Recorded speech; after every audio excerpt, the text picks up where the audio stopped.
السلام علیکم. لونګ خوړل تاسو ته کمې فائدې درکوي. یقینا کله هم چې تاسو لونګ خوړل شروع کې روزانه صرف 2 دانې، نو دا فائدې چې کومې زه تاسو ته بیانوم نو دا فائدې تاسو ته درکوي او دا ډېرې زیاتې بهترینې فائدې دي. نو د ټولو نه اول فائده دا ده چې تاسو کومه خوله ده او کوم غاښونه دي دې ته فائده ورکوي او دا صحتمند کوي. او د دې سره که چېرې ستاسو په غاښونو کې درد وي نو دا هم کموي، ځکه چې دې ته نیچرل پین کیلر ویل شي.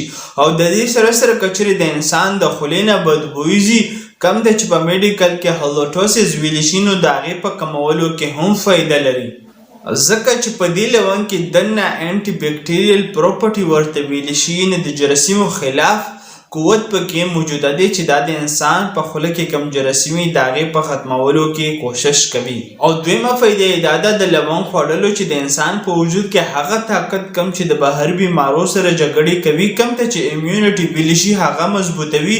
او که چېرې د انسان په وجود کې خرابي وي، کم ته چې انفیکشن ویل شي یا جراثیم وي، نو د هغې په کمولو کې مدد کوي. او په دې کې دننه انټي اوکسیډنټ دي چې د انسان کم د مغزو خولې دي د هغو نقصانات نه هغه بچوي. او د دې سره د انسان چې کم یادداشت د هغې په زیاتوالي کې هم مدد کوي.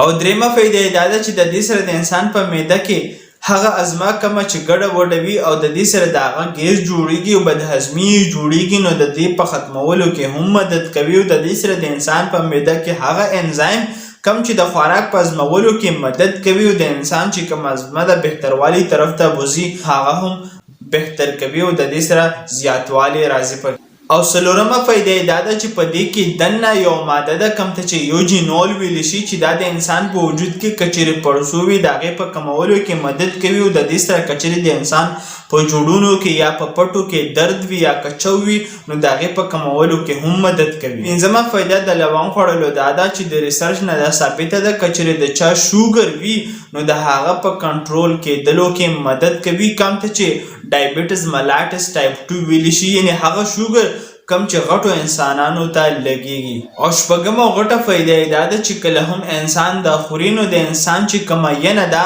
د هغې په صحت کې بهتروالی راولي. او په ینه کې هغه زهریلا مواد کم چې د انسان ینې دپاره نقصاني دي هغه د انسان د وجود نه بهر ته ویستو دپاره کوشش کوي. نو خامخا تاسو لونګ 2 دانې روزانه خورئ، خو ماشومان او هغه زنانه چاته چې حمل وي هغه دي هرګز په خپله مشوره باندې دا مه خوري. او د دې سره که چېرې ستاسو وجود ستړی او ستومانه وي نو خالص علاجید هم زموږ سره شته چې هغه به تاسو ته هم زموږ د وټساپ په لاره باندې میلاویږي. نو دغه شان معلوماتو دپاره تاسو زموږ پاڼه ښکلولی شئ. او که چېرې دا معلومات انفارمیټیو وي نو د خپلو ملګرو سره یې شیر کولی شئ. او دا معلومات تاسو ته څنګه ولګېدل نو د دې په رایه کې تاسو موږ ته یو کمنټ هم کولی شئ. شکریه. الله حافظ.